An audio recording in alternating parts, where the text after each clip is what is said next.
पे चढ़ा हुआ एक लोटा जल जब शंकर भगवान पर जल समर्पित होता है, वो जल चढ़ने के बाद जलाधारी से घूमकर नीचे आता है, जमीन पर गिरता है। जमीन से जिस कुंड में जाता है, जिस स्थान पर जिस खड्डे में जाता है, उस खड्डे से माता पृथ्वी कह रही है मैं उस प्रसाद को ग्रहण कर लेती हूं, उस प्रसाद का पुण्य का भाग पार्वती मैं तुम्हारे खाते में देती हूं, जाओ तुम अन्नपूर्णा बनकर सब कुछ लुटा दीजिए। कौन से जल के भाग से माता अन्नपूर्णा का जन्म हुआ, जरा देखिएगा जरा, कितना सुंदर कहा है। जिस कागज में, जिस दोने में, जिस पात्र में हम प्रसाद ग्रहण करते हैं ना, उस पात्र में जो थोड़ा सा प्रसाद चिपक जाता है ना, वो भी बर्तन मंजते समय जब पृथ्वी पर जाता है तो पृथ्वी उस भाग को लेकर पृथ्वी किसी भूखे का भी भोजन भाग प्रदान कर देती। इतनी कृपालु है माता पृथ्वी, इतनी दया करती। और सरल भाषा में समझो, हनुमान जी का जन्म,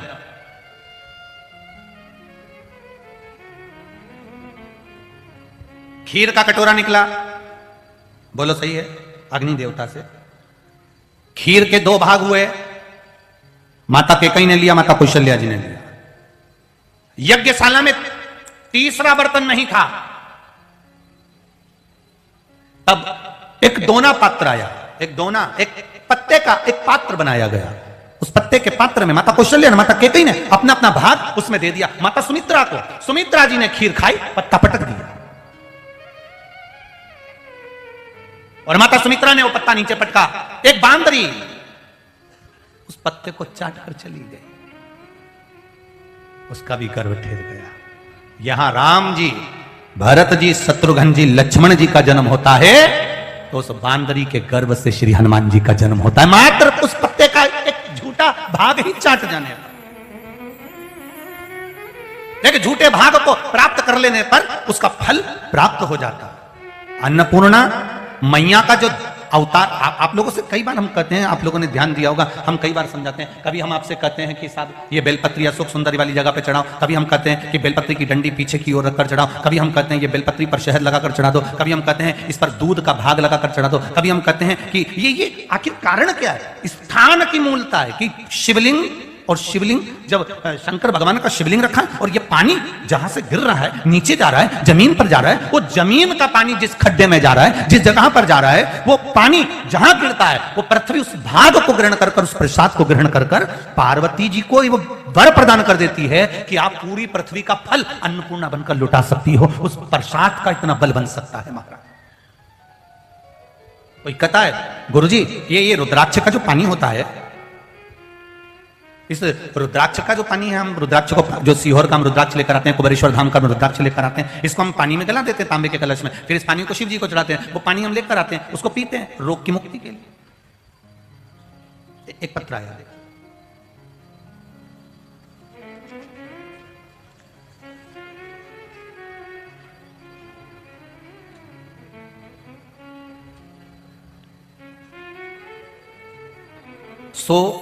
लताबेन विठल महाजन सूरत उदना से आई हूं। कहीं बैठी हो तो हाथ हिलाइएगा। आप ही हैं? दोनों हाथ हिला दो जैसा। श्री शिवाय नमस्तुभ्यं। हाँ, एक बार फिर से हिला दो दोनों हाथ। हाँ, सामने, ठीक है। लता फिर से हाथ हिला दीजिए, ठीक है, दिख गए। लताबेन विठल महाजन सूरत उदना से आई हूं। बाबा जी मेरा प्रणाम। मेरे भाई का तबीयत बहुत खराब हो गया था। डॉक्टर के द्वारा बताया गया कि मेरे भाई का 95% लीवर डैमेज हो गया है और किडनी डैमेज थे। तो मैं अपने भाई को 2 दिन आईसीयू में रखा। उसके बाद भाभी और मैं श्री शिवाय नमस्तुभ्यम का जाप किया। 1 लोटा जल की महत्वता जानी, शिव जी को चढ़ाया। 22/8/2022 को हम सीहोर कुबेरेश्वर धाम पहुंच गए। वहां पर पहुंचकर हमने कंकर शंकर का पूजन करा, एक रुद्राक्ष का भाव लिया। व्यासपीठ बनी है आपकी, जहां आप शिव पुराण की कथा करते थे, वहां पर चढ़ी हुई बेलपत्र उठा ली। मैंने भाई को वहीं पर खिला दिया, पानी भी पिला दिया। दूसरी बार हमने जब उसका स्वास्थ्य का परीक्षण करा तो अब मेरा भाई पूर्ण तरह से ठीक हो चुका है, जिसका 95% किडनी लीवर गड़बड़ था।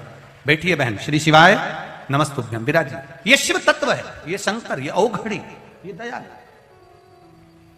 आपका विश्वास मूल होना चाहिए, आपका भरोसा जड़ी होना चाहिए।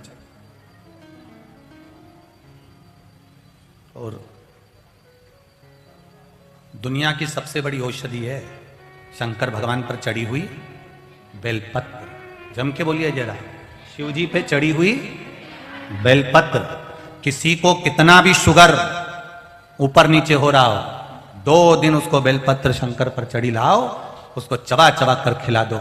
अगर बेलपत्र खाने से मुंह में छाड़ छाड़ हो रहा हो, ऐसा लग रहा हो कि छाले जैसा हो रहा है, तो उस बेलपत्र को सुखाकर पीस कर, नी भी सुखाओ तो ऐसी मल कर गोली बनाकर खिला दो, श्री शिवाय नमस्तुभ्यम बोलकर या कुंद कैश्वर महादेव का नाम लेकर। उसके बाद में शुगर की जांच कराओ, लेवल में मिलेगी आपको। इतना इतना बेलपत्र का बीपी, शुगर, थायराइड जितनी भी हैं, आप शंकर का भरोसा कर कर बस विश्वास पूर्ण होना चाहिए आपका।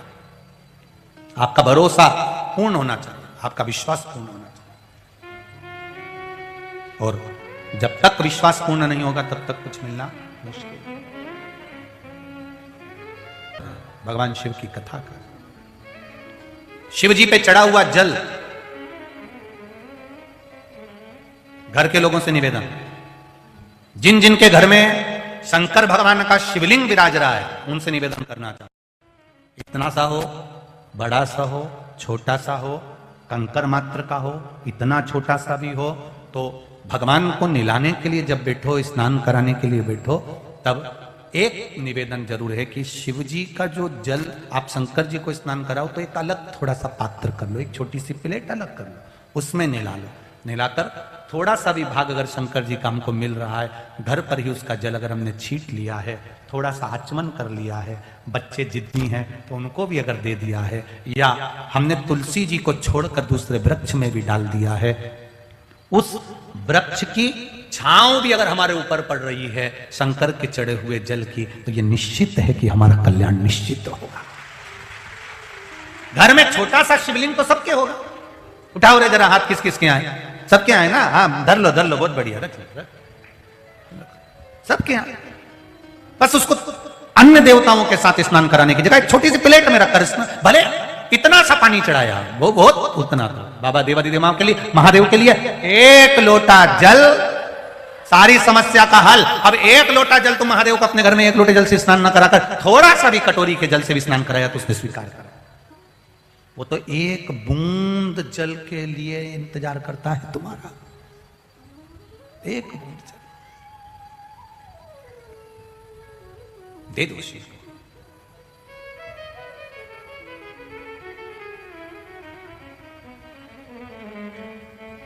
महाराज शिव कथा कह रही है, जहां पानी गिरा, शंकर भगवान पे चढ़ा हुआ शिवलिंग का जल पृथ्वी देवी में जब जाता है, खड्डे में जब जाता है, मैं हर जगह पर हम इस बात को कहते हैं और आज भी कह रहे हैं, जितने शिवालय हैं, जितने शंकर जी के मंदिर हैं, उन सबसे निवेदन है, आपके मंदिर का चढ़ा हुआ जल या तो एक कुंड बना लो या एक खड्डा बना लो, उसमें जाना चाहिए, उसको नाली में मत बहाना। नाली में अगर गंदी नाली में शंकर का चढ़ा हुआ पानी जाता है तो दोष लगता है, वो गंदी नाली में नहीं जाना चाहिए।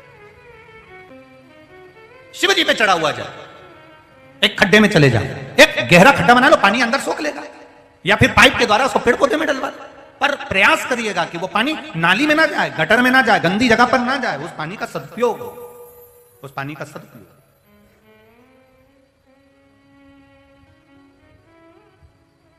ये जितनी टूटी हुई मूर्तियां हैं, फोटो हैं, इधर उधर पेड़ के नीचे रख देते हो, यहां वहां रख देते हो, प्रयास करा करो इनको उठाकर या तो कहीं ऐसी जगह पर ले जाकर डाल दिया जाए जहां पर ये अच्छे से पूर्ण तरह से भूमि में मिल जाए, या फिर उनका कहीं ऐसी जगह विसर्जन हो जाए। नदी में भी डालोगे तो वो नदी पर पड़ी रहती है, गलती नहीं, तो उसको ले जाकर एक जगह पर उसको रख दिया, एक जगह कोई खड्डे में उनको एकत्रित कर लिया जिससे वो खाद के रूप में बन जाए और उसका अच्छा किया।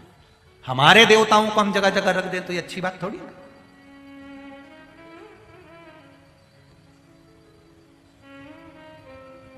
इंदौर में जीतू पटवारी जी ने कथा करवाई थी, तो हमने उसमें मूर्ति के लिए कहा था कि गणेश जी का विसर्जन अच्छी जगह करना, तो लोगों ने, इंदौर के लोग, अभी जब शुक्ला जी ने कथा कराई तो वहां पर लोगों ने लिख कर भेजा कि अब की बार जितनी भी मूर्तियां थी उन सबको नगर निगम ने बड़े अच्छे से लेकर गए और उनको अच्छे से विसर्जन किया। उसके लिए बहुत बहुत इंदौर नगर निगम को साधुवाद, इंदौर नगर निगम को उसके लिए बहुत बहुत साधुवाद। उन्हें स्वीकार तो करा, उसको सुधारा, संवारा, और हर क्षेत्र के, चाहे 1 number, 2 number, 3 number, 4 number, 5 number, जो भी क्षेत्र की विधानसभा थी, सबने आगे रहकर सपोर्ट कर कर उन मूर्तियों को उठाकर सही जगह पर पहुंचाया। ये अपना भी फर्ज बनता है। जहां जहां राजनेता बैठे हैं उनसे निवेदन है, जहां पर भी धार्मिक मूर्तियां, जहां लोग पेड़ों के नीचे डाल जाए, फटा हुआ फोटो डाल जाए, नदी के किनारे डाल, उसको उठाकर एक जगह पर रखा है। रखो, संभालो, सवारो। शिव कथा कह रही है, अन्नपूर्णा देवी का प्राकट्य हो रहा है। पार्वती जी अन्नपूर्णा बनकर प्रकट हो गई। एक महल में जाकर माता पार्वती जी पाताल में बैठ गई। पाताल के अंदर जाकर मां अन्नपूर्णा विराजमान हो गई। शंकर भगवान पार्वती जी को ढूंढ रहे, गई कहां है? गणेश जी से पूछा तो आप ही ने तो भेजा था उनको माता पृथ्वी देवी को समझाने के लिए। पृथ्वी मैया के पास शंकर भगवान गए, पृथ्वी मैया पार्वती कहां है? तो कह उसको तो मैंने कहा था कि तुम सबको दे सकती हो, मैं नहीं दूंगी। तो गई कहां? पाताल में चली गई। शंकर भगवान बोले कैलाश पे रहती रहती पाताल में इसका क्या काम पड़ गया?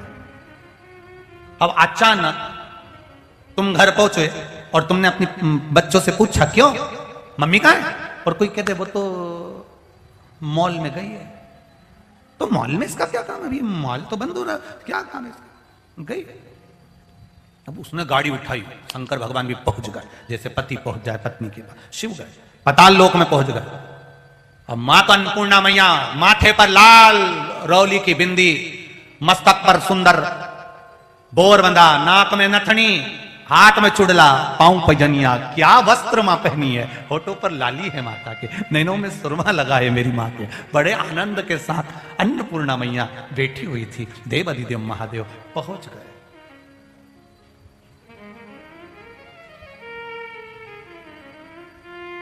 अब इन्होंने तो डायरेक्ट, बहुत अंतर आता है। देखो, एक नारी, एक पुरुष, आज के छोरा छोरी इतनी देर तक अपना चेहरा ढोते रहते, घिसते रहते, घिसते रहते, घिसते रहते, घिसते रहते। इनको देखकर कभी कभी मेरे मन में आता है, तो मैंने 1-2 बार आकाश से भी कहा कि आकाश, इनको अगर एक पका हुआ चंदन की मुठिया दे दी जाए और कहा जाए शंकर जी के लिए चंदन घिसना है, तो इतनी बैठी इसमें से 1 घंटा कोई चंदन नहीं घिसेगा।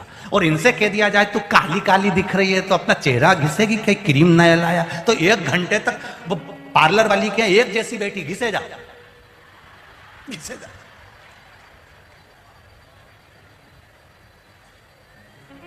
सब चमकाने में लगे हैं, कोई दांत चमका रहा, कोई मुंडा चमका रहा।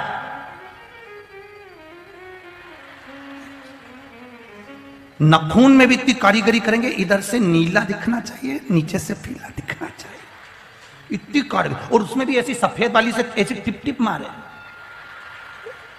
ऐसी टिप टिप। और फिर देखा तो उसका नखून, और इतनी कारीगरी, इसमें पीला, इसमें हरा, वारी चंद्र घंटा, गजब, क्या कारीगरी। और फिर उसका नखून कोई नहीं देखे तो बार बार दिखा नखून। अब इतना तो बता, इतना तुम चेहरा घिसो, हाथ पैर घिसो, और कहीं का तुमसे कह दे रही नवनाथ महादेव का दर्शन करने जाना है, 1 घंटा चंदन घिसो, एक नहीं घिसेगी है। देखो, फालतू के काम बंद करो। घिसा घिसाया चंदन की डिब्बी मिलती है, डब्बी लिया और लगाओ। जैसे तुम चंदन की डब्बी लाते हो आज के जमाने में, इसलिए डायरेक्ट फेशियल करने का भी डब्बी आ गई। उसको तुम्हें डायरेक्ट बस ऐसा पोत लो और 2 ककड़ी धर लो, के बाद खाता। अब इनसे ये अपने आप तो घस लेगी, पर चंदन नहीं घसे।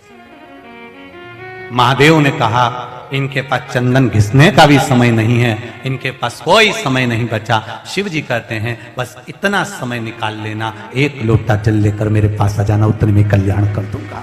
बहुत समय लगाने की जरूरत नहीं, सारी समस्या का हल 1 लोटा जल। केवल जल भी चढ़ाया तो उसमें मेरी पूर्ति है। मां अन्नपूर्णा देवी के पास में देव महादेव ने जाकर आवाज लगाई, अन्नपूर्ण हे पार्वती, हे पार्वती। पार्वती कुछ सुन रही, पार्वती तो अन्नपूर्णा बन गई, अब काय को सुनेगी।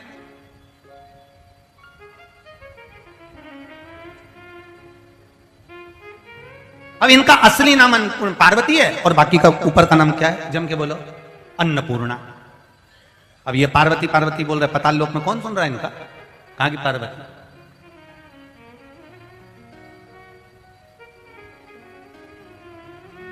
कभी कभी ऐसा हो जाता है।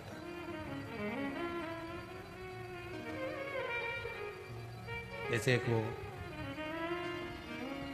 हलवाई को हनुमान जी बना दिया और रावण ने पूछ लिया कौन है तू?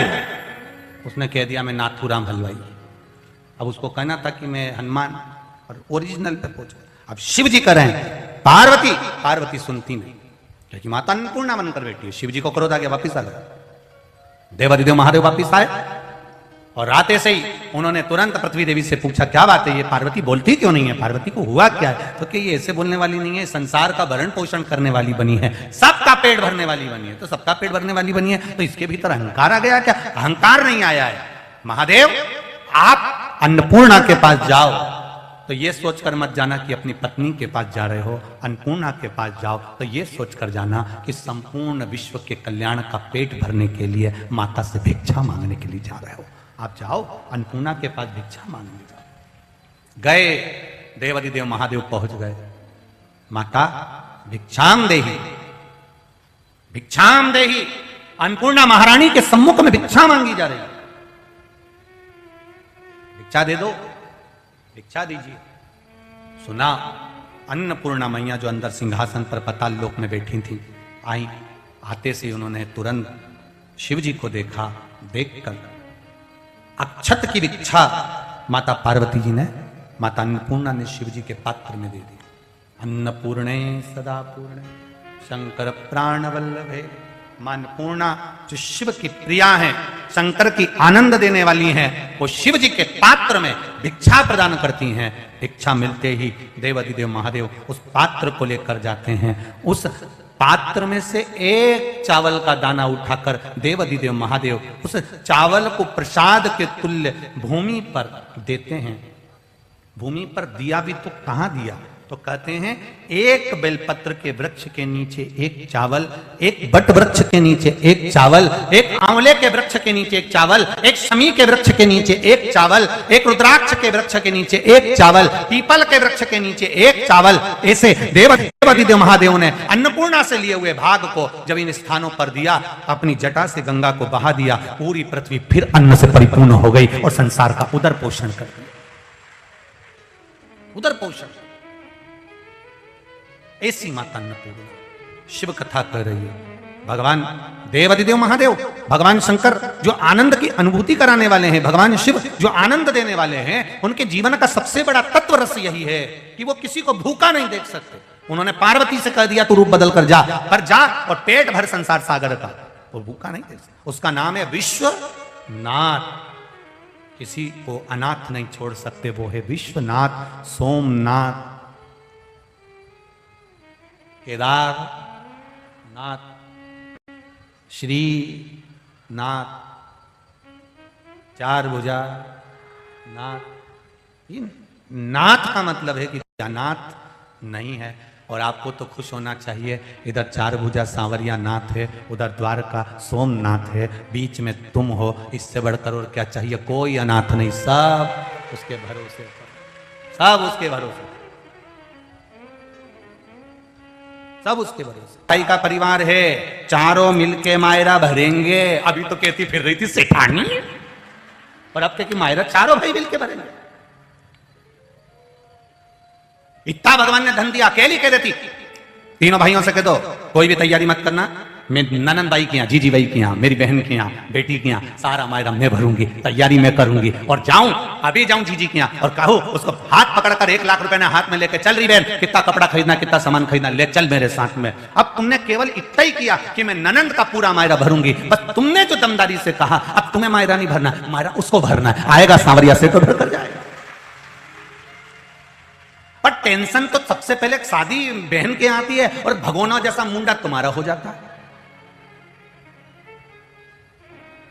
भाई के भी रहा है, जीजी के यहाँ शादी है, थोड़ा अच्छा सामान। हाँ, उनने कौन सा दे दिया तुमको? अपने भी तो शादी थी, उनने कौन सा अच्छा काम दे दिया, अच्छा सामान दे दिया? तुम चुप रहो। रीत का रायता करेंगे और मालूम पड़े रीत के रायते की जगह उसमें तो बूंदी नहीं थी, केवल छाछ और दही दही था और रीत का रायता करने चले। खुश होकर करो, प्रसन्नता में करो।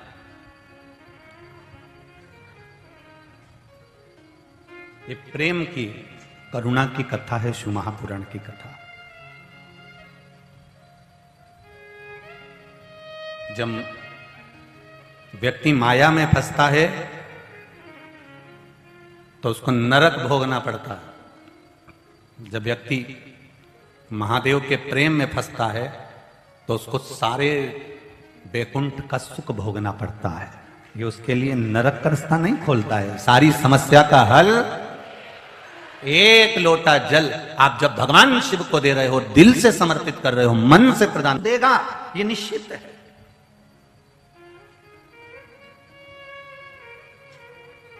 उसमें आनंदता का अनुभव होगा। महाराज, आप ये विचार कर लेना कि अगर आप शिव महापुराण में गए हो, मंदिर गए हो, देवालय गए हो, तीर्थ गए हो, शिव मंदिर तक गए हो, तो समझ लेना कि आप उसके पैकेज में चल रहे हो और उसकी दृष्टि में हो। इसलिए आप आनंद के साथ घूम रहे फिर रहे, कोई दिक्कत नहीं है। कितना आजकल के जमाने में तो हमने देखा है, आपने भी देखा होगा, बड़ोदरा की जीजियों और जितने जीजा हुन बैठे हैं, इनने भी देखा होगा। आजकल नई नई कंपनी आ गई है, ऐसी कंपनी कि तुम्हें बद्रीनाथ की यात्रा में जाना है या सोमनाथ जी की यात्रा में जाना है या आपको गोवा जाना है या आपको नेपाल जाना है, ऐसी कंपनी है जो यहाँ पर पैसा तुमने बस जमा कर दिया, एक बार तुमने पैसा जमा कर दिया, फिर तो वहां उतरते से तुम्हारे लिए गाड़ी तैयार है। बोलो रे, ऐसी कंपनी है कि नहीं? अरे मुंडा से तो बोलो, है ना ऐसी कंपनी? एक बार पैसा जमा कर दो तो वहां तुम्हारे लिए गाड़ी आ जाएगी, होटल की बुकिंग हो गई, कहाँ ठहराना है वो बताएगा, कहाँ ले जाना है वो बताएगा, तुम्हारी अटैची भी वही उठाएगा, सब काम वो करेगा। पहले के जमाने में ऐसा होता था कि पोटली बांध के कपड़े भी ले चलो ने, बर्तन भी ले चलो ने, सत्तू भी ले चलो ने, चावल भी ले चलो ने, दाल भी ले चलो, बनाना पड़ेगा।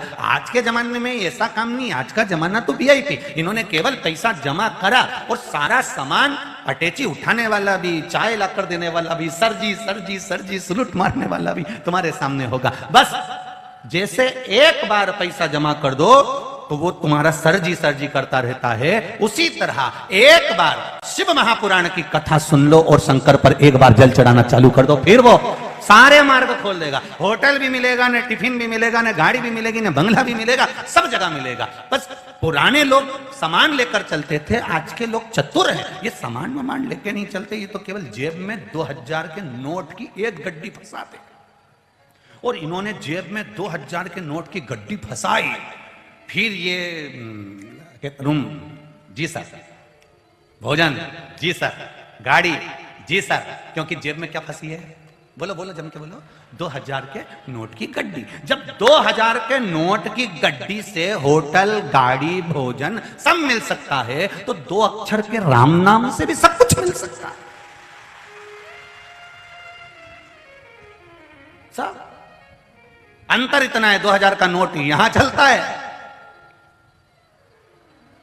वारे चतुरो, क्या जोरदार!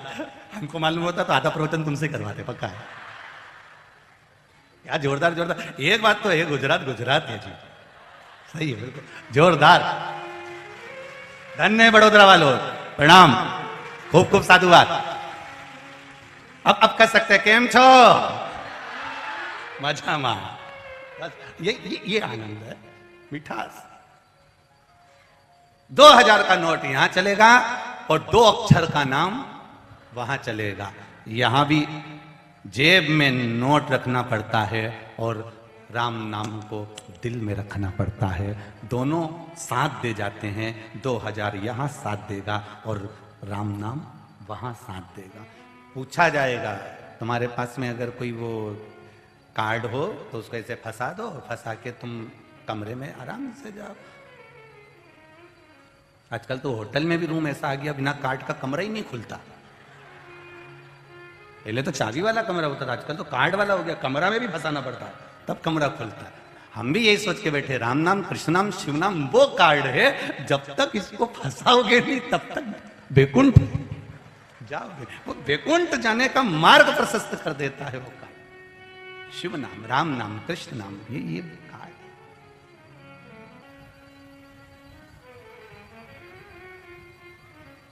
तीर्थ क्यों जाते हैं? कथा में क्यों जाते हैं? संतों के पास क्यों जाते हैं? कहीं कहीं सिद्ध जगह होती है। जैसे बहड़िया परिवार कह रहा था, हमारे बड़ोदरा में नवनाथ है, भगवान शंकर के मंदिर बने हुए हैं, गुरु जी बड़े सिद्ध हैं बहुत। फिर यहां से दूर चले जाओ तो कुबेर भंडारी का मंदिर भी बड़ा सिद्ध है गुरु जी। आगे जाओ तो पावागढ़ वाली माता का मंदिर भी बड़ा सिद्ध है। फिर कहा हमारे यहाँ स्वामी नारायण भगवान का मंदिर भी बड़ा सिद्ध है गुरुदेव। फिर कहा हमारे यहाँ गोवर्धन नाथ जी की हवेली है, ठाकुर जी की हवेली, वो भी बड़ी सिद्ध है गुरुदेव। सिद्धता आई कैसे? कोई संत, कोई साधु, कोई गुरुजन, कोई भगवान की भक्ति में रमने वाला उस भूमि पर बैठा होगा, उसने बैठकर भजन किया होगा, तब जाकर भूमि सिद्ध हो पाती है।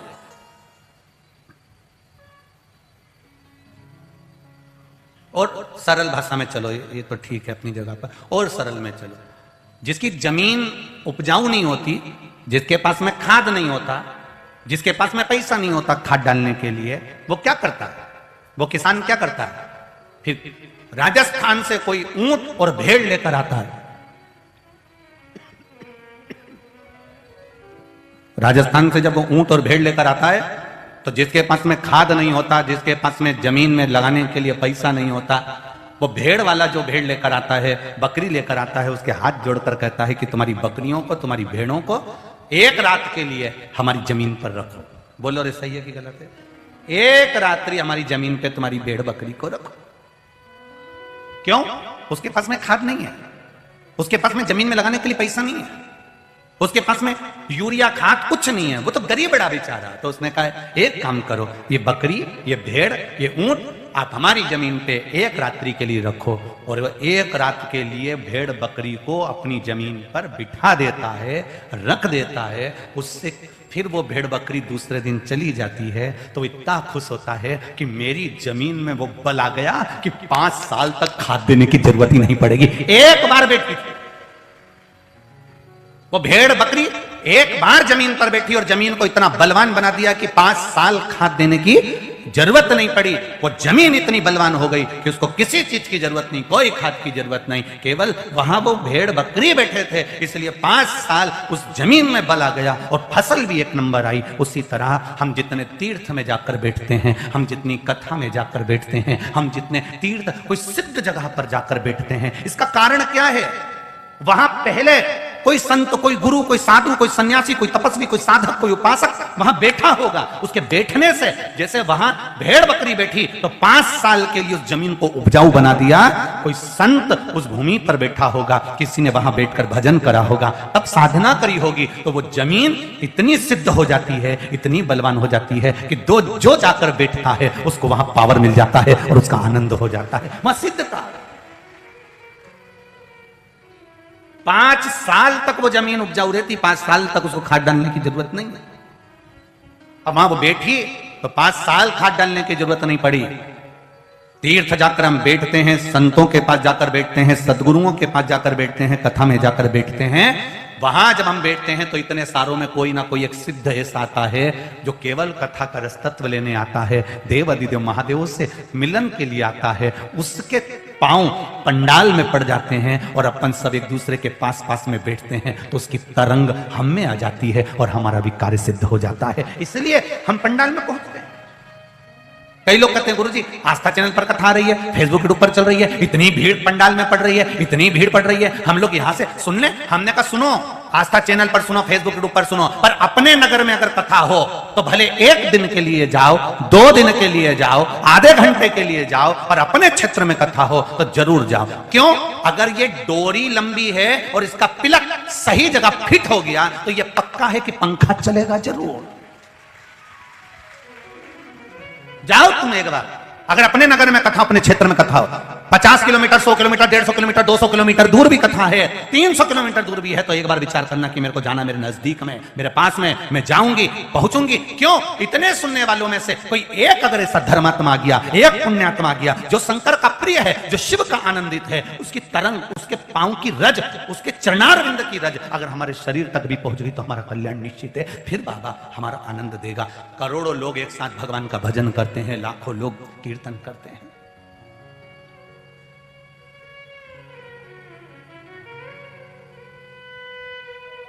सिद्ध जगह हो गई।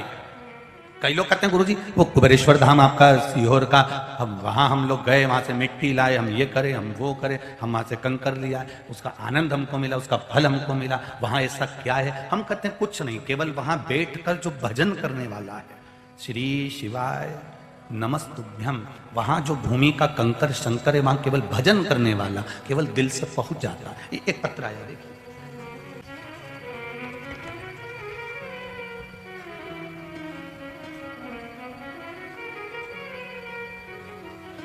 मैं भारती लोखंडे वापी गुजरात से आई हूं, कहीं बैठी हो? भारती जी लोखंडे वापी गुजरात से आई हूं, कहीं बैठी हो तो हाथ जरूर हिलाइएगा। जिस भी पंडाल में बैठी हो हाथ जरूर हिलाइएगा। मैं भारती लोखंडे वापी गुजरात से आई हूं, मेरा मोबाइल नंबर ये है। गुरुदेव, मेरी बेटी 3 साल की है, पिछले महीने उसके पेट में तेज दर्द हुआ और हम तुरंत हॉस्पिटल गए, तब डॉक्टर ने कहा था सोनोग्राफी कराना होगी। रिपोर्ट में ऐसा लिखा था कि बच्ची के पेट में जो आते हैं वो उलझ चुकी हैं।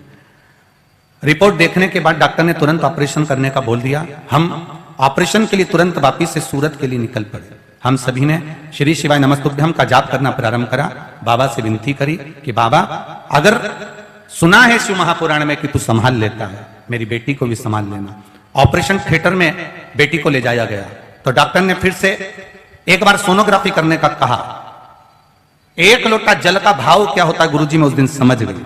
जब डॉक्टर ने वापिस ऑपरेशन थिएटर में ले जाते समय फिर से सोनोग्राफी कराने का कहा, तब सोनोग्राफी की गई तो डॉक्टर रिपोर्ट देखकर हैरान रह गए। भोलेनाथ की कृपा से रिपोर्ट नॉर्मल हो चुकी थी और मेरी बेटी का ऑपरेशन बच गया। यह पत्र है, नीचे लिखा, हम डॉक्टर के वहां से डायरेक्ट सीहोर पहुंचे और सीहोर का फोटो, वहां का जो काम चल रहा है, हाथी के साथ मेरी बेटी खड़ी है, उस फोटो को भी मैं लगा रही हूं। वो फोटो देखिए गुरुजी, हम वहीं से डायरेक्ट सीहोर गए और कुबेरेश्वर धाम पर जाकर हमने बाबा को विनती करी, बाबा मेरी बेटी को आपने बचा लिया, ऑपरेशन से बचा लिया। सारी रिपोर्ट लगा रही हूं गुरुजी। उस रिपोर्ट में देखिए एक्सरे में पेट में उलझी हुई आंतें दिख रही हैं और दूसरी रिपोर्ट में सारी डॉक्टर की रिपोर्टें भी उन्होंने लगाई है। एक सोनोग्राफी में जो आंतें उलझी हैं और दूसरी सोनोग्राफी में आंतें सुलझ गई हैं, वो सारी रिपोर्टें उन्होंने यहां लगाई है। ये शिव कृपा है। बैठिए, श्री शिवाय नमस्ते। जिस भूमि पर आप बैठकर कथा श्रवण कर रहे हैं, बाहेड़िया परिवार इस कथा को करवा रहा है और आप सब बैठकर कथा सुन रहे हो, कहीं ना कोई भक्ति का बल, कहीं ना कहीं भगवान की अविरल भक्ति का बल जरूर मिलता है, जिसके कारण हमारा आनंद सुख हमें प्राप्त होता है। भक्ति का बल मिलता है। महाराज,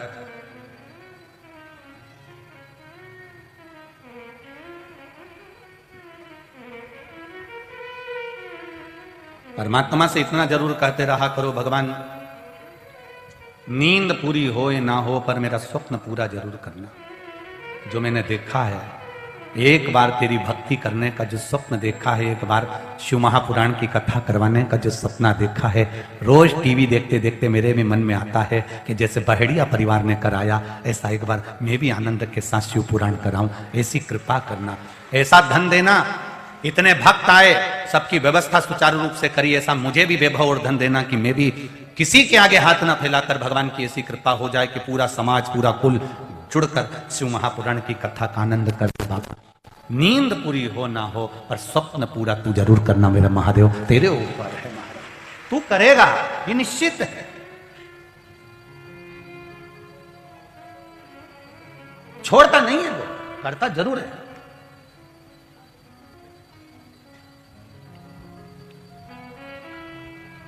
एक बार एयरपोर्ट के अंदर घुस गए, पहुंच गए, प्रवेश कर गए, तुमने अपना एक बार एयरपोर्ट के अंदर चले गए और एक बार तुम्हारा आईडी टिकट मिकट सब बन गया, उसके बाद में सील ठप्पा लग गया, उसने चेक कर लिया, उसके बाद तो जिस फ्लाइट का तुम्हारा टिकट है वो फ्लाइट वाले तुमको ढूंढ के अंदर हवाई जहाज में जरूर भरेंगे, ये निश्चित है।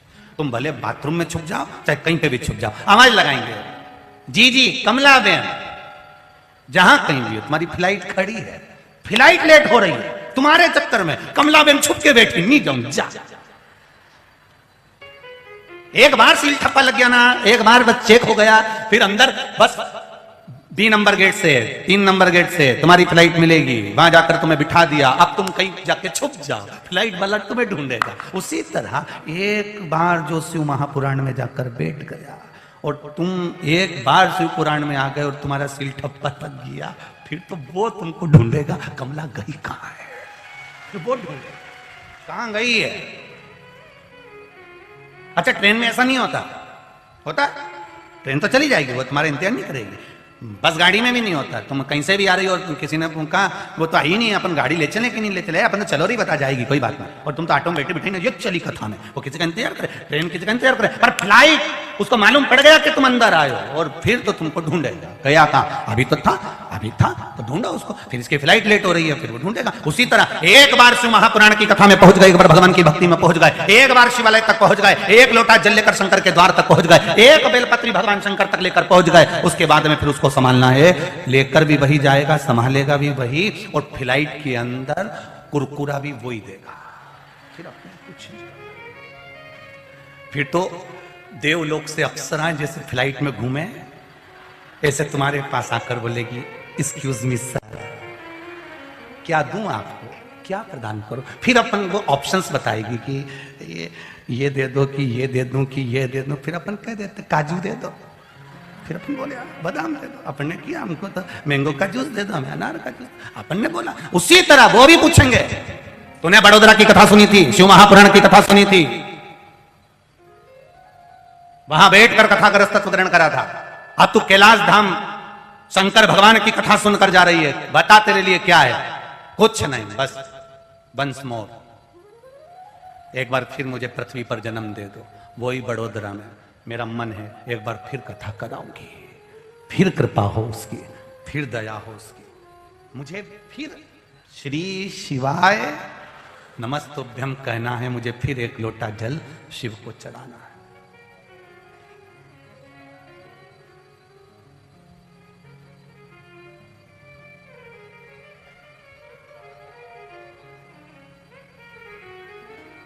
ना हमारे पास में तंत्र है, ना मंत्र है, ना कोई भभूत है, ना कोई विद्या है, ना बांधने के लिए मोली है, ना कोई नारियल है, ना कोई धागा है। यहाँ तो केवल प्रेम का बंधन है देवाधिदेव महादेव से आप। और कई लोग कहते हैं, क्यों महाराज ऐसा क्या है तुम्हारे पास में, या लाखों लोग, ये काय का प्रभाव, ये प्रभाव प्रभाव दिखाने के लिए नहीं आते हैं, ना तो तुम हमको प्रभाव दिखाने आओ, ना हम तुमको प्रभाव दिखाएं, हम तो उसके सहारे पर आते हैं और कथा कर कर चले जाते हैं। बाचता वो है, सुनता वो है, और कथा करवाता भी वही है। केवल अपन निमित्त मात्र हैं, केवल निमित्त। और आपको सियोर वाले महाराज से मतलब रखना भी नहीं चाहिए। दूसरे महाराज कह के हमसे मतलब रखो, उनसे रखो, पर हमारे से मतलब मत रखो। आप मतलब रखो देवाधिदेव महादेव से, आप मतलब रखो सांवरिया सेठ से, आप मतलब रखो चार भुजा नाथ से, आप मतलब रखो नाथ द्वारा के नाथ से, आप मतलब रखो पावागढ़ वाली माता से, आप मतलब रखो एकलिंग जी से, आप मतलब रखो द्वारिका के नाथ से, आप मतलब रखो नवनाथ से, आप मतलब रखो कुबेर भंडारी से। तुम्हें किसी व्यक्ति या विशेष से मतलब नहीं रखना, हमें मतलब रखना हमारे परमात्मा से। और परमात्मा कभी आपको ढोंग और प्रपंच में नहीं पटकेगा, परमात्मा कभी आपको ढकोसले में नहीं ले जाएगा, अंधविश्वास में नहीं ले जाएगा। मंदिर में जाना अंधविश्वास नहीं होता, एक लोटा जल चढ़ाना अंधविश्वास नहीं होता, परमात्मा का भजन करना अंधविश्वास नहीं होता। वो परमात्मा के भजन में लग जाओ बस, और कुछ भी नहीं करना। हम भ्रम में ना पड़े, हम भगवान की भक्ति में पड़े। और जिस दिन हम भगवान की भक्ति में पड़ गए, उस दिन हमें सुख का अनुभव हो जाए। कई जगह पर लोग भटक जाते हैं, खूब भटकते हैं साहब, बहुत भटकते हैं।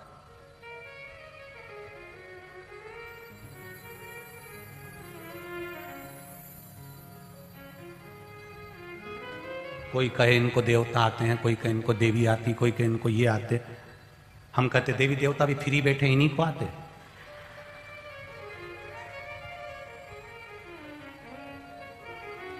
जब तो हम छोटे थे सुमानी जी, एक बार एक गांव में कथा करने गए, वहां सबको आ गए। वो व्यासपीठ के सामने खूब चिल्ला चोट करे कि इनको ये आए, इनको ये आए, इनको ये आए। एक बाई बैठी थी माता जी, उसको कुछ नहीं आ रहे थे, बस वही अच्छी थी, बाकी के सब बैठे हुए थे। तो वो को भी आ गया, उन्हें भी यूज कर। अब जो उसने यूज कर, तो अब हमने संजय महाराज से कहा, पूछो जरा इनसे, इनको कौन आया है। तो इतने में सबको सब आ रहे थे कि इनको ये देवता आया, उनको वे देवता आया, इनके वे देवता आया। तो वो के यूज करिया, तो उससे पूछा तुम कौन? तो क्या, मैं भागवत जी आई। अब बताओ, भागवत की कथा चल रही थी, अब भागवत उसको आ गए। तो हमने कहा बताओ, यही बची थी, सब आते थे, ये और रह गई थी। तो गुरु जी अपन क्या करें? हमने कहा आई गई है तो एक काम करो, 8वां स्कंद का 6ठा अध्याय इनसे बचवा लो, अब अपन उठ जाओ। अब आई गई है तो उनसे कहा चालू करो। तो क्या, भागवत जी तो गई, उतनी देर में चली भी गई। तब भी आई थी, 15 मिनट भी नहीं रुकी, गई। कथा फिर चालू। कहां हम पड़े हुए हैं, कहां हम जा रहे हैं? जरा विचार तो करो, किस किस और हम चढ़ते चले जा रहे हैं। हम भगवान को छोड़कर, परमात्मा को त्याग कर, हम किस भ्रम की ओर जा रहे हैं, हम किस मार्ग की ओर भटक रहे हैं। सेठों में सेठ सावरिया सेठ, वो बैठा है ठाठ से, द्वारका नाथ बैठा है ठाठ से, चार भुजा नाथ बैठा है ठाठ से, मेरा भोलेनाथ बैठा है ठाठ से, मेरा राम कृष्ण बैठा है ठाठ से। वो कभी नहीं कहता कि मैं कहीं आऊंगा, वो तो एक बात कहता है, तू मेरे मंदिर तक आ, तेरे दरवाजे पर खड़े रहना मेरा काम है। मैं राजा बलि के दरवाजे पर खड़ा रहा तो तेरे दरवाजे पर खड़ा रहूंगा। हम भटके ना, हम भ्रमित ना हो, हम अंधविश्वास की ओर या ढोंग और प्रपंच की ओर ना जाएं, हम परमात्मा की ओर बढ़े। एक लोटा जल लेकर शिव के मंदिर तक जाने की आदत हमारे घर के छोटे से छोटे बच्चों को डाल दें। घर के एक एक व्यक्ति के मन में, चित्त में यह आ जाना चाहिए कि शिव भक्ति क्या है, शंकर की शरणागति क्या है, शिव का अनुमोदन क्या है। हम मार्ग से विचलित नहीं। आप एक बार अगर शिव महापुराण में पहुंच गए, एक बार शंकर के दरवाजे पर पहुंच गए, शिव के मंदिर शिवालय तक पहुंच गए, फिर फर्ज उसका है, वो ढूंढेगा और आपको लेकर जाएगा। आपका कल्याण करना उसका काम है, तेरे मंदिर में आना मेरा काम है, और मेरी बिगड़ी बनाना, जम के बोलो जरा, बिगड़ी बनाना तेरा काम है। तेरी चौखट तक में आ ही गया, मुझे दर्शन दिखाना तेरा काम। आगे उसकी मर्जी है, वो दिखाएगा, वो आएगा, उसकी शरणागति हमें मिलेगी, ये निश्चित था। क्यों भटके?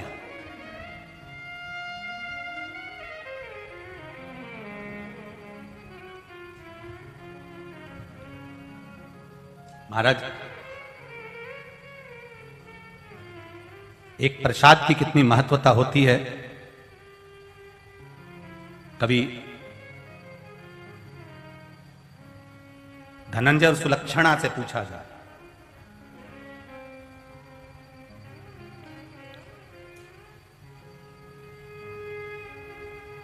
मार्गशीर्ष मास की पूर्णिमा को अन्नपूर्णा जयंती मनाई जाती है, मां अन्नपूर्णा की।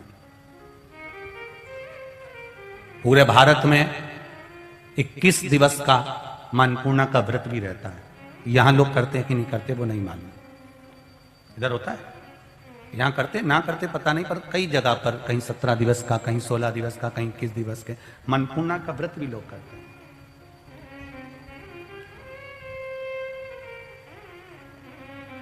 जरा विचार करिएगा, मां अन्नपूर्णा का प्रागट्य क्यों हुआ था? शिव जी को ऐसी कौन सी जरूरत पड़ गई थी कि मां अन्नपूर्णा के दरवाजे पर भिक्षा मांगने पहुंच गए? और जब माता अन्नपूर्णा शंकर भगवान को भिक्षा देना ही नहीं चाहती थी, तो शंकर भगवान उनके दरवाजे पर गए क्यों?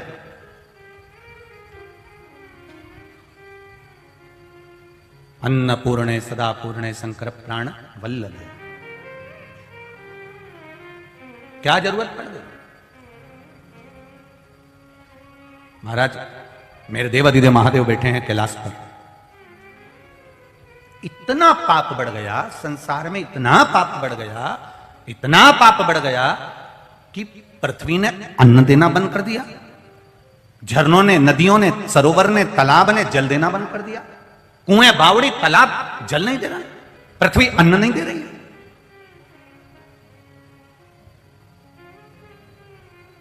ना पृथ्वी अन्न दे रही है, ना सरोवर, तालाब, बावड़ी, कुएं जल दे रहे हैं। चारों तरफ धमिता है, सब भूखे मर रहे हैं, प्राण त्याग रहे हैं, रो रहे हैं, चिल्ला रहे हैं, पुकार रहे हैं भगवान को।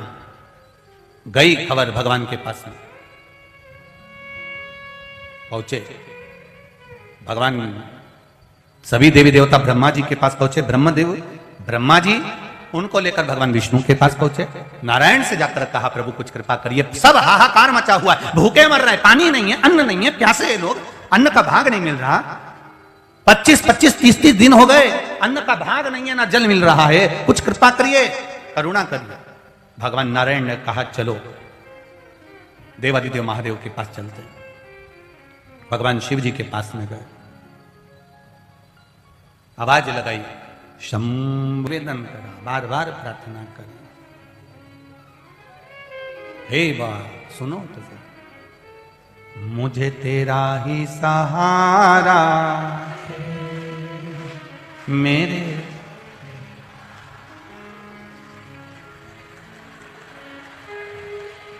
हम तो सोचे थे कि मध्य प्रदेश के ही ऐसे हैं, और मालूम पड़ा कि गुजरात में भी है सब। जो भजन चालू पहले तुम खड़े हो गए। उस दिन बहेड़िया परिवार में सूरत वाले सोमानी जी जब आए थे तो हमने उनसे कहा कि बहुत शांतिपूर्ण एरिया है ये गुजरात का, ये क्षेत्र बड़ोदरा वगैरह। तो कह रहे थे नहीं गुरु जी, केवल बड़ोदरा ही नहीं, पूरा गुजरात ही हमारा शांत का क्षेत्र है, पूरा गुजरात। और गुरुजी बता रहे थे सोमानी जी की यहाँ पर माताएं जेवर पहन के भी अगर रात्रि को भी निकलती हैं तो गुरुदेव किसी की सामर्थ्यता नहीं कि कोई उनके गले की ओर हाथ बढ़ा ले। इतना सेफ है हमारा गुजरात, इतना सेफ, इतनी सुरक्षा है, बहुत बढ़िया। जब हम यहां से गाड़ी में से जाते हैं तो माताएं ऐसा करती है, आज हम कर लेते हैं, आज हम कर लेते हैं, ऐसी करती है ना।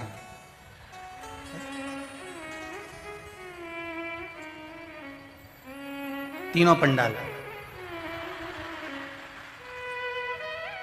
और बाहर वालों भी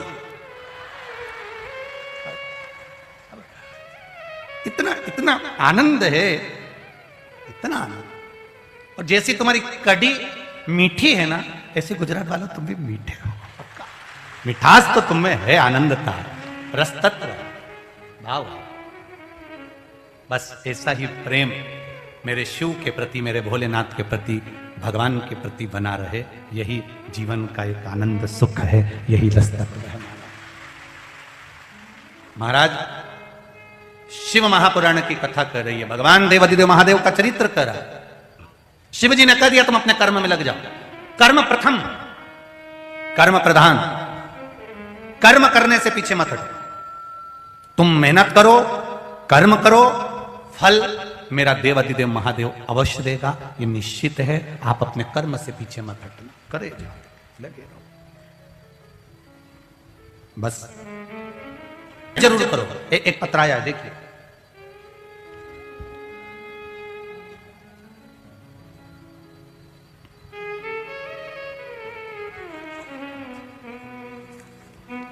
शंभो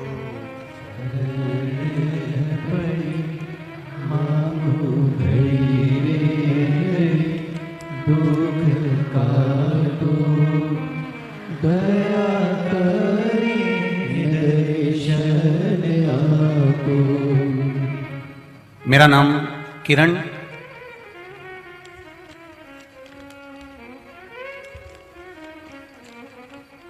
किरण श्रवण है। मैं बड़ौदा की निवासी हूं, कहीं बैठी हो तो हाथ हिलाइएगा। मेरा नाम किरण श्रवण कुमार जांगीड़ है, मैं बड़ौदा की निवासी हूं। बहेड़िया परिवार को धन्यवाद देना चाहती हूं गुरुदेव। बहुत समय से सोच रहे थे और बाबा ने हमारी सुन ली और बहेड़िया परिवार द्वारा यह कथा हो गई, उनको बहुत बहुत साधुवाद। कहीं बैठी हो तो हाथ हिलाइएगा। किरण श्रवण कुमार जी जांगीड़, बड़ौदा निवासी, कहीं बैठी हैं? हाथ हिला देना अगर कहीं बैठी हो। आप ही हैं? ठीक है। श्री शिवाय नमस्तुभ्यम, दोनों हाथ हिला दो ऐसा, एक बार ऐसा हाथ हिला दो, ठीक है। श्री शिवाय नमस्तुभ्यम। मेरे दो बच्चे हैं, एक बेटा और एक बेटी है। मेरा बेटा ऋषि सीए की पढ़ाई कर रहा था। बाबा, उसका हृदय टूट चुका था उस पढ़ाई को करते हुए। आपके बताए अनुसार बेलपत्र पर शहद लगाकर शिव जी को चढ़ाना, कंकर को शंकर मानकर पूजन करना, एक दाना चावल को शंकर को चढ़ाना प्रारंभ करा। एक लोटा जल चढ़ाकर मेरा बेटा भगवान देवादिदेव महादेव के मंदिर जाता। पढ़ाई में पीछे नहीं हटा गुरुजी, विद्या तो अध्ययन करता था, दिन रात लगा रहता था, सब कुछ पढ़ाई करता था, पर पढ़ाई के साथ में जब वो हारा तब उसको महादेव ने दिया सहारा और उसने एक लोटा जल चढ़ाकर मेरे बेटे ने सीए को आखिर उत्तीर्ण कर ही लिया। ये मेरे देवादिदेव महादेव की कृपा हुई। गुरुदेव जब सीए की पढ़ाई कंप्लीट हो गई, उत्तीर्ण हो गया, बेटे ने कहा मां नौकरी के लिए एक बार और देवादिदेव महादेव से प्रार्थना करते हैं। और भगवान की कृपा ऐसी हुई गुरुदेव कि एक बड़ी कंपनी से इंटरव्यू देना उसने प्रारंभ करा और एक बड़ी कंपनी में जब इंटरव्यू दिया तब उसका मन लगा कि हो सकता है कि ये कार्य ना हो, पर एक लोटे जल पर जो भरोसा था गुरुदेव, आखिरी में उस बड़ी कंपनी में उसका ताला गया और मेरा बेटा का सिलेक्शन हो गया, मेरे बेटे की नौकरी लग गई। मैं बाबा को यहां प्रणाम करने के लिए आई हूं। बाबा जिस कंपनी में मेरे बेटे का हुआ है वहां 250 लोगों में से केवल मेरा बेटा अकेला चुना गया है। इतनी बड़ी कंपनी में मेरे बेटे का हुआ है। मैं बाबा को धन्यवाद। मेरा 22 वर्ष का बेटा, फल तो सबको मिलता है गुरुदेव, परंतु पढ़ाई विद्या सब कुछ है, पर प्रभु को याद कर कर जो मेहनत करता है, मैंने देखा है शंकर उसका हाथ जरूर पकड़ता है। ये शिव है, ये ओघड़ी, ये दया, शिव भक्ति, भगवान शंकर का गुणगान, भगवान शिव का स्मरण, ये शिव भक्ति का फल है। कर्म करो, खूब करो, मेहनत करने में बिल्कुल पीछे मत हटो, पर उस मेहनत के साथ में, उस मेहनत के संग संग भगवान देवादिदेव महादेव का भजन भी करो। कारण जब कहीं आपको कहीं ऐसा लगेगा कि मैं कहीं ना कहीं डाउन हो रहा हूं, कहीं ना कहीं मेरा विल पावर कमजोर हो रहा है, कहीं ना कहीं मुझे बल प्राप्त नहीं हो रहा है, कहीं ना कहीं मुझे लग रहा है कि मेरी मेहनत का भी फल नहीं मिल रहा है, तब मेरा देवादिदेव महादेव उस जगह पर धक्का लगाने के लिए तुम्हारे पास होगा, ये निश्चित है। करो। शिव कथा कह रहे हैं, भगवान देवादिदेव महादेव ने कह दिया जाओ, सब जाओ और जाकर अपने अपने कर्म को लग जाओ। देवादिदेव महादेव बैठे थे, देवऋषि नारद का आगमन हो गया। नारद जी ने पूछा महादेव जी से, बाबा आप कुछ करेंगे नहीं? पूरा पृथ्वी पर हाहाकार मचा हुआ है, अन्न नहीं है खाने के लिए, पानी नहीं है पीने के लिए, भूमि अन्न नहीं दे रही है, जल नहीं मिल रहा है, आप कुछ करोगे नहीं? देवादिदेव महादेव ने कहा, भगवान शिव जी ने कहा पहले मुझे देखने दो, आखिर कारण क्या पड़ गया ऐसा कि पृथ्वी ने अन्न देना बंद कर दिया, सरोवर बावड़ी कुओं ने पानी देना बंद कर दिया, कारण क्या बन गया ऐसा? भगवान देवादिदेव महादेव पार्वती जी को नंदी पर बिठाकर भ्रमण के लिए निकलना प्रारंभ किया।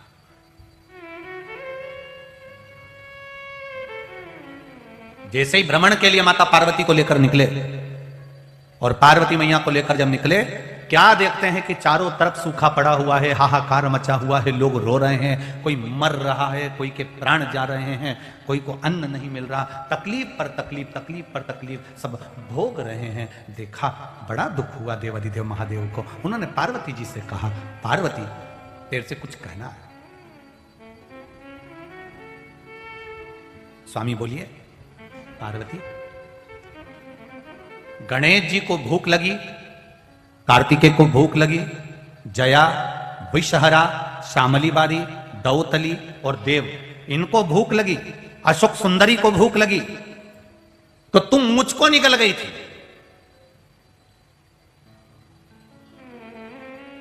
और कुछ देर के लिए तू विधवा हो गई थी, बेधव्य हो गई थी,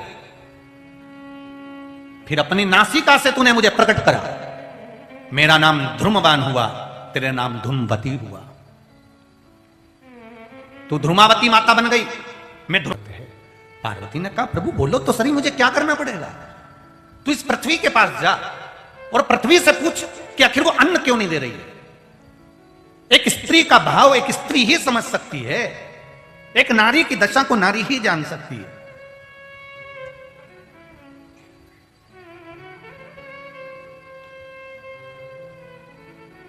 मेरा कई बार आप लोगों से निवेदन करा है इस व्यासपीठ से, हमने आज फिर करते हैं। एक मां की दशा क्या होती है ये बहू को जानना चाहिए। जिस दिन तुम मां बनोगी तुम्हारे भी बेटे की जब शादी होगी, जैसा तुम कर रही हो वैसे तुम्हारी बहू भी तुम्हारे साथ करेगी। उस माता की दशा को ध्यान में रखकर चलो। हमने तो कह दिया कि सास बेकार है, सास में अक्ल नहीं है, सास तो ये गलत सोचती है, सास हमारा बुरा सोचती है, सास में बिल्कुल अक्ल नहीं है, सास हमारी ऐसी दिन रात गाली देती है। माना तुम्हारी सास को कह रही हो, आने वाले समय में तुम भी सास बनोगी और तुम्हारी भी बहू आएगी। तो एक कहानी बहुत पहले सुनी थी, वो आपको सुनाने का प्रयास करता हूं। एक घर में बूढ़ा बाप रहता है, पत्नी रहती है, बेटा रहता है, पोता रहता है, पोती रहती है। जरा अच्छे से सुन लेना हो, जितने लोग आस्था चैनल पर सुन रहे हैं, फेसबुक यूट्यूब पर सुन रहे हो, जितने यहाँ बैठे हैं, और जिन्हें नहीं सुनी हो वो भी सुन लेना। कभी तो सुनोगे टीवी पर। जब घर में रह रहे हैं, बहू ने अपने पति से कह दिया तुम्हारे पिताजी बच्चों को पढ़ने नहीं देते। पापा ने ऐसा क्या कर दिया, पिताजी ने क्या कर दिया? अरे दिन भर खौं खौं लगा रहता, दिन भर खांसते हैं, कहीं कुछ हो रहा है इनको, कहीं कुछ हो रहा है, बच्चों को आवाज लगाते हैं, पानी ला दे, ये दे दे, वो दे दे, बच्चे कोई पढ़ पाना। मेरा एक कहना मानोगे क्या? बोलो। पिताजी को जो पीछे वाला कमरा है ना माली का, उसमें अपन पलंग लगवा देते हैं, एसी लगवा देते हैं, उसमें सब व्यवस्था कर देते हैं, भोजन पानी सब रख देते हैं, गर्म पानी का ये वो गीजर वीजर सब लगवा देते हैं। आप पापा को वहां रख दो ना, और एक घंटी लगा देते हैं। पिताजी इसके देना कुछ सामान चाहिए हो तो आप घंटी बजा देना, मैं जाके दिया आऊंगी। तो यहाँ बच्चों का भी पीछा छूटेगा, पढ़ाई कर लेंगे। ठीक है, बेटे ने घंटी लगा दी, एसी लगवा दिया, कूलर वगैरह जो भी लगाना था, गीजर वीजर, पलंग डंलप का गड्ढा, फर्नीचर सब बना दिया, सब कर दिया।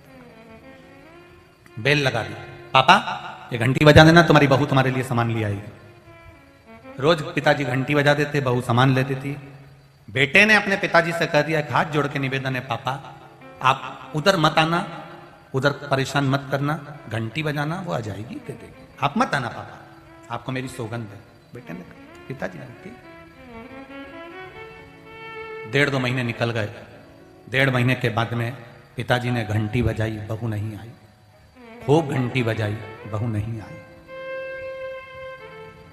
खूब घंटी बजाई, नहीं।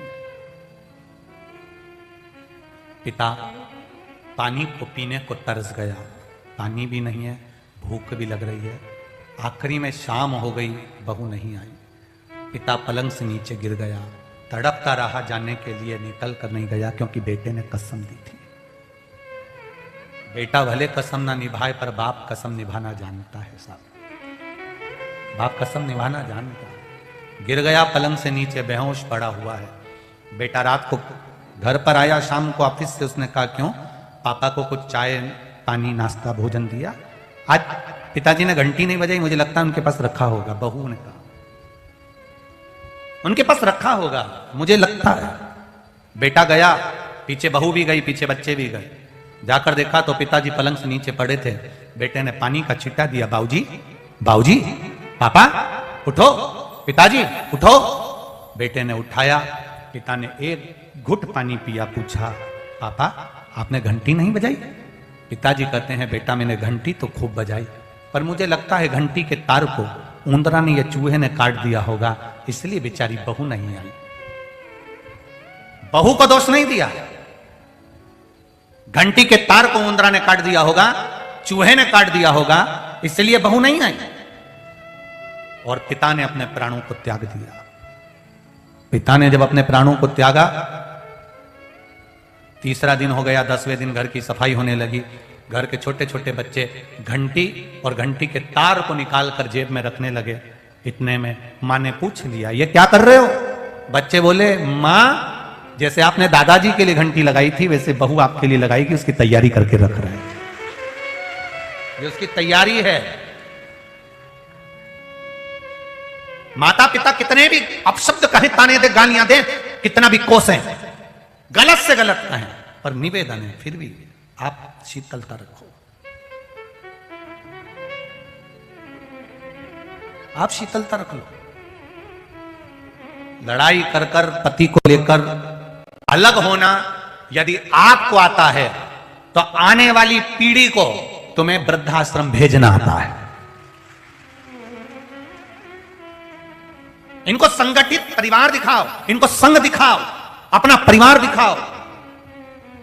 जब तक ये अपना परिवार नहीं देखेंगे, मेरे ताता चाचा ताऊ ये सब मेरे परिवार के, ये सब मेरे परिवार के, ये सब मेरे रिश्तेदार हैं, ये सब मेरे नातेदार हैं, ये सब मेरा कुटुंब है। कल बाहेड़िया परिवार कह रहा था, ये हमारे समाज के लोग नहीं है गुरुजी, ये हमारे परिवार के लोग हैं। अर्थात एक संगठन में दिखता है ना, ये परिवार दिखता है, ये हमारा परिवार है, ये हमारा कुटुंब है। ये बहनों ने जिन्होंने चाय झालावाड़ी, सही सुतार, ज्ञाति मंडल बड़ोदरा और सखी मंडल बड़ोदरा आज जो व्यवस्थाएं चाय आदि की दे रहे हैं, ये केवल मंडल नहीं है, ये इनका परिवार है। सब एक दूसरे के लिए प्राण देने को तैयार है। ये स्नेहता इनका, ये वात्सल्यता है, करुणता। शिवजी ने कहा नारी की दशा को नारी जान सकती है। आप जाओ पृथ्वी से पूछो कि आखिर कारण क्या है, ये अन्न क्यों नहीं दे रही, ये पानी क्यों नहीं दे रही, कारण क्या है, आखिर जाओ पृथ्वी से मालूम करो। मां पार्वती तुम अपने पुत्र गणेश जी, कार्तिकेय, जया, विषहरा, सामरी, बारी, दौतली, देव और अशोक सुंदरी के लिए मुझे निगल सकती हो, तो क्या संसार वालों का कल्याण नहीं कर सकती हो?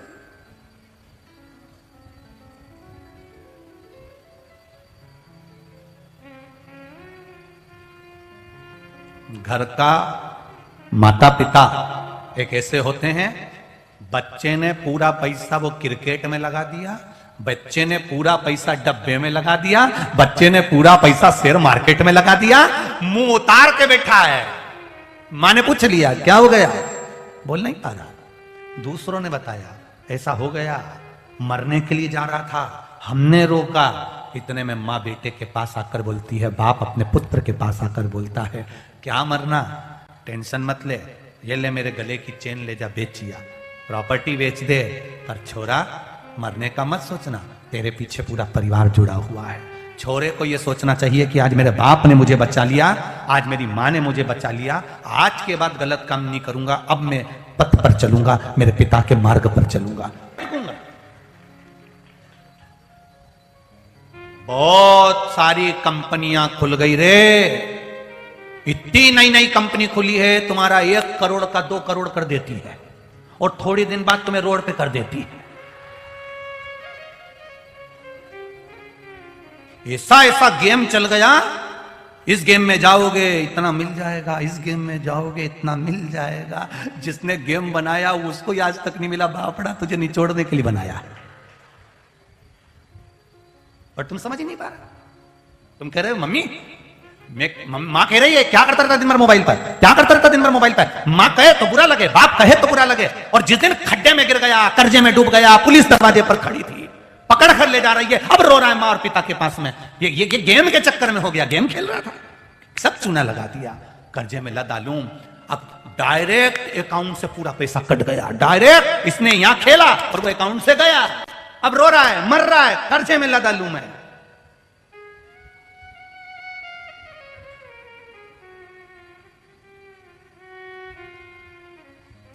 और इतना कर्जे में डूब गया, फिर चले गया किसी महाराज के पास में, महाराज जी कर्जे में डूब गया। महाराज जी कहीं का खा करेगा, समझना तुमको पड़ेगा, समझना तुमको है, महाराज को नहीं।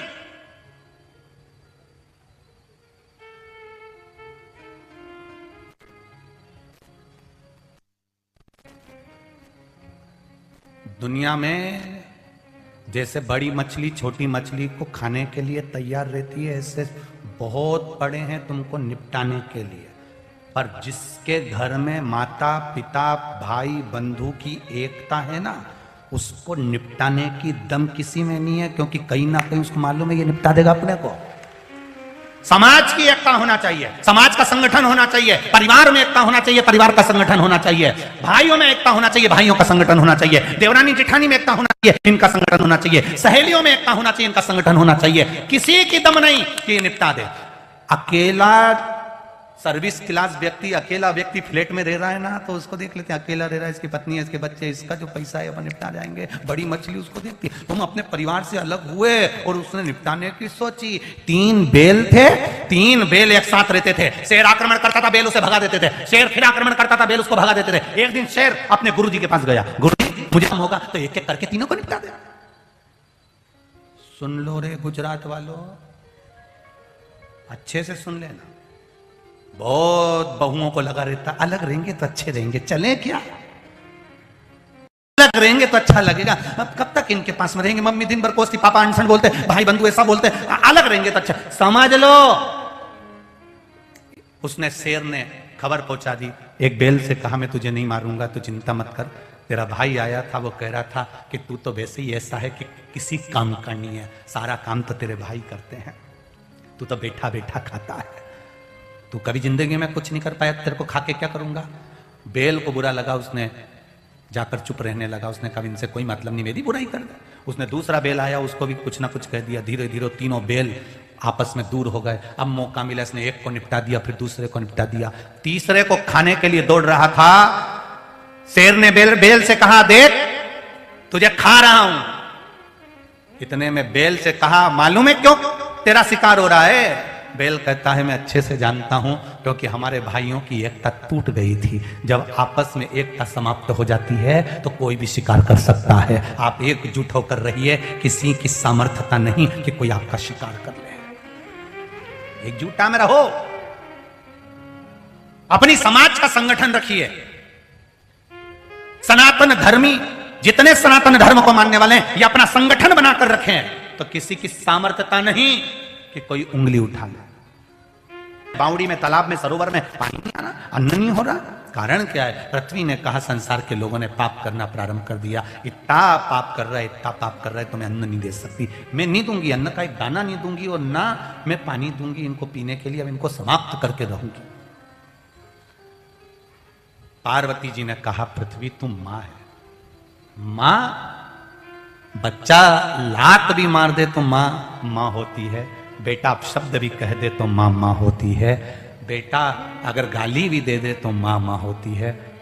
पूत कपूत सुने हैं पर ना, जम के बोलो माता सुनी कुमाता। हमने पूत कपूत सुने हैं पर मां को कपूत नहीं सुना, कुमाता नहीं सुना। मां आप बोलो, कुछ कृपा करिए, कुछ करुणा करिए, कुछ दया करिए। कहा पृथ्वी ने कहा पार्वती आपने कहा है मां, वास्तवता है मां मां होती है, पर मैं नहीं देना चाहती। कभी कभी मां आपको सीधे सामान नहीं देती है, घुमा कर देती है। वो अपनी बेटी से कहेगी तेरा भाई कर्जे में हो गया है, थोड़ा सपोर्ट कर दे, मैं बाद में तुझे दे दूंगी। छोटे लड़के से कहेगी जा भाई को सपोर्ट कर दे, मैं तुझे दे दूंगी। मां घुमा कर देती है। पृथ्वी ने कहा कि पार्वती मैया मैं नहीं दूंगी।